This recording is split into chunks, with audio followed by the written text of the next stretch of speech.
I want to begin this sermon with something not particularly sermon-y, a little guided meditation, just a minute or two. I want to give you a moment to reflect on your own life. So I invite you to begin by sitting as comfortably as you can where you are. Take a deep breath in, let it out.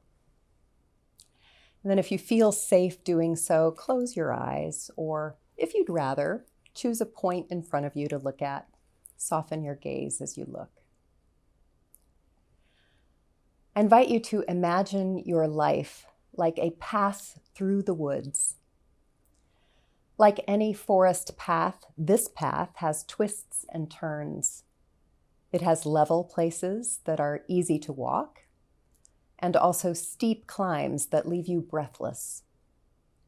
There are wide open vistas where you can see for miles, and also places you feel confused or afraid, places you aren't sure which way to turn. There are highs and lows along this path. This is your life we're talking about, this path you're traveling. So think for a moment, what is one time in your life you had that wide open vista feeling, a time you felt an emotional high? Maybe it was a time you accomplished something, even a small thing that went great. Or a time you were able just to be still and at peace. Or a time you experienced some remarkable clarity. Or a time you felt joy bubbling up inside of you. We sometimes call these mountaintop experiences. What's one of yours? Were you alone in this moment? If not, who was with you? Allow the goodness of this moment to wash over you. And now, you may have guessed this was coming. Think of a time in your life that your path became particularly difficult, a time you felt an emotional low. Maybe you had suffered some accident or illness, some setback or disappointment, some loss or tragedy. Maybe you felt a blow to your confidence, or a deep confusion about the next step you needed to take, or an inability even to get out of bed in the morning. Where were you at this low point? Were you alone? If not, who was with you?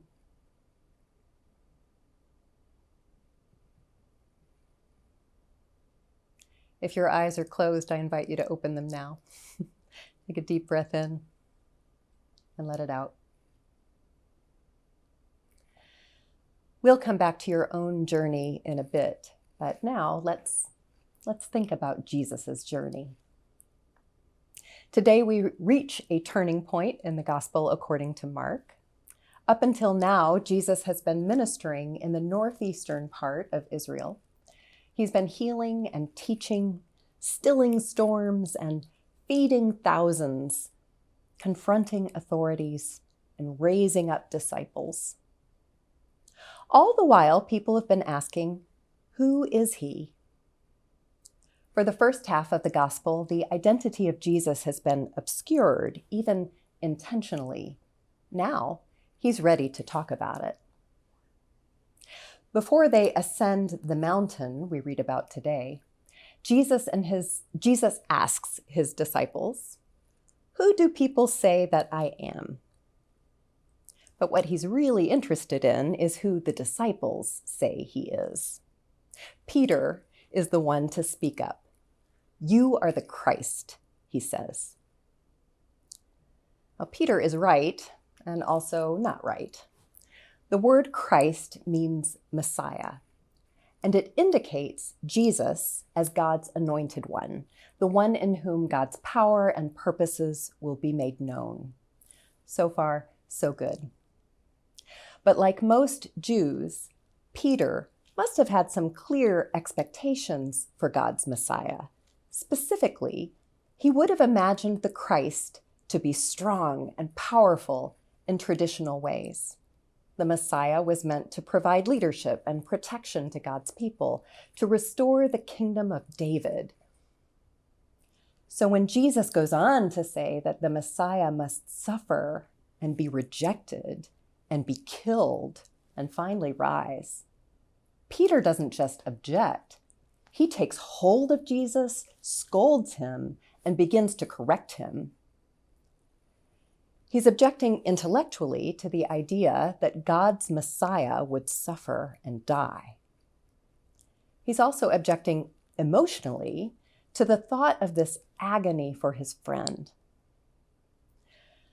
But Jesus does not back down. In fact, he corrects Peter as sternly as anyone could. "Get behind me, Satan." Jesus will spend the second half of Mark's gospel redefining Messiah for Peter and the other disciples, and ultimately all the world. But first, the mountaintop. Jesus leads Peter, James, and John up the mountain. There, Jesus is transformed so that his glory shines through. His clothes become dazzlingly bright, and he is seen to speak with two of Israel's heroes, Moses and Elijah. This reminds me of the shared near-death experiences a member of my congregation has researched and told me about. There's a bright light. And here Jesus is seen to associate with saints from the spirit realm. I heard someone suggest that these friends from back home may have come to offer Jesus some support since his earth friends were not endorsing his mission. Well, Peter, James, and John saw Moses and Elijah with Jesus. Moses and Elijah were eschatological figures widely associated with the end times. Their presence, plus that voice from heaven, "This is my son, whom I love, listen to him," that should have made it clear to the disciples that Jesus was not to be doubted, let alone scolded. His word was like God's word. They were meant to believe it. Now, in each of the Gospels, Peter sees all of this and says, "It's good that we're here." He suggests that they build some booths or shrines on the mountain, one for each prophet. I don't know what motivated Peter or what he had in mind when he suggested building some shrines. As Mark tells it, Peter hardly knew himself. Like the other disciples, Peter was terrified and didn't know how to respond to the transfigured Jesus. I personally find his shrine suggestion appealing. I wrote most of this sermon while sitting across from a shrine I built in my home, a little cabinet where I keep all sorts of things full of memory and meaning. Hand-carved crosses, rocks and shells worn smooth by the sea, candles, clay nativities. I feel good as I look at those things. I feel inspired, peaceful, determined. It provides a mini mountaintop experience right there in my living room. But Peter's suggestion is often interpreted as a desire to stay up there on the mountain. He's seen as wanting to build a place to live where it's safe and shiny and reassuring. Think again about your mountain, the emotional high you remembered earlier. Don't we all want to stay in places we feel good? Peter's impulse to build shrines up there on the mountain may reflect his resistance to engaging the hard stuff below. Over and over again in Mark's gospel, it is made clear that Jesus is both Son of God, powerful agent of healing and subject of dazzling glory, and also the human one who will be betrayed and persecuted and crucified. Like many Christians throughout the church's life, Peter and the disciples wanted that glory they could see without the message they had to hear. And who could blame them? Who could blame the disciples for not wanting to believe Jesus must suffer? Why Jesus must suffer is a natural question to ask, and the answer is by no means clear. My friend Leanne Pierce-Reed got to wondering about that. She said, even in Mark, where the cross is said to be necessary time and again, it is unclear why that's true. Christ will give his life to liberate many, it says in chapter 10. Sounds like a ransom of some kind, but the gospel offers no details. Some scholars take another tack on the necessity of the cross. They say that because Jesus advocated for true justice, he threatened the people in power. That what was inevitable was Jesus' clash with the rulers of his day. That may also be true. But what Leanne suggested it was something else. She thought Christ's suffering was necessary, not as a ransom or payment, and not so much because of politics, but because suffering is part of what it means to be human. And Jesus was fully human. Jesus could have stayed on the mountain, but he chose to come down. Down, says preacher David Lose, down into the mundane nature of everyday life, down into the nitty-gritty details of misunderstanding, squabbling, disbelieving disciples, down into the religious and political quarrels of the day, down into the jealousies and rivalries, both petty and gigantic, that color our relationships, down into the poverty and pain that are part and parcel of our life in this world. Down. Jesus came down. He meant to share the difficulties common to humanity, meant to walk with people into the valleys of suffering and pain, along the paths of hardship and effort, even through the doorway of death. Think again about your valley, your low point, your challenging path. When I asked if anyone was with you, did Jesus come to mind? One of the sure and certain tenets of our faith is that whether we know it or not, Jesus accompanies us, mountaintop and valley. Christ is with us. Nothing in life or in death can separate us from Christ. And his company can make all the difference.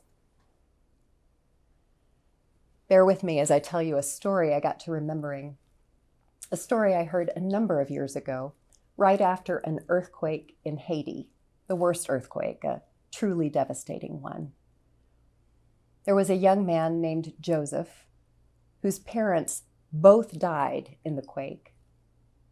I saw a video where Joseph talked about his extended family and how they had come to help him and his siblings with the burial. They saw how upset we were, Joseph said. So they performed a burial ritual for us. They took my parents' clothes and wrapped them around my waist. Then they helped us stand up, hold the casket, and carry it over to the tomb for burial. We were so emotionally weak at the time. But after we wrapped our parents' clothes around us, we could complete the burial and try to move forward. The clothes our parents wore in life gave us the courage and the strength to stand at that funeral and put them in the earth. I find that such a powerful image. A young man wrapped in his parents' clothes, and thereby enabled to do the hardest thing he had ever done. And then I think about Jesus's transfigured clothes. On the mountain, they became amazingly bright, brighter than anyone on earth could bleach them. This detail in Mark's story tells us we've left behind the ordinary for something completely outside of human experience. Jesus was human, but in this moment, it is clear he has access to a power from God. Think again about your valley, your low point, your challenging path. Imagine, in the midst of that darkness, wrapping Jesus Christ's garments of light around your shoulders. The Apostle Paul imagines it, kind of, in today's passage from 2 Corinthians. He says, God has shone into our hearts to give us the light of the knowledge of God's glory in the face of Jesus Christ. We have this treasure in clay pots, he says. So it's clear that the awesome power belongs to God and doesn't come from us, but we can wrap ourselves up in it. And when we do, he says, we may experience all kinds of trouble, but we won't be crushed. We may be confused, but we won't be depressed. We may be harassed, but we won't be abandoned. We may be knocked down, but we won't be knocked out. Even if our bodies are wasting away, Paul says, deep within us we're being renewed. Deep within, we are growing more glorious. Deep within, we are being held safe and transfigured by God. Even in the valley, Christ's presence and power are available to give God's people the courage and strength to do what we need to do, which is to follow him. Peter learned that the hard way, as all humans do. Peter learned it by following Jesus down the mountain into places full of suffering and despair. Even there, he kept seeing Christ's glory shine upon all kinds of people amidst various highs and lows. And Peter learned to thank God for a Messiah like that, a Christ who comes down.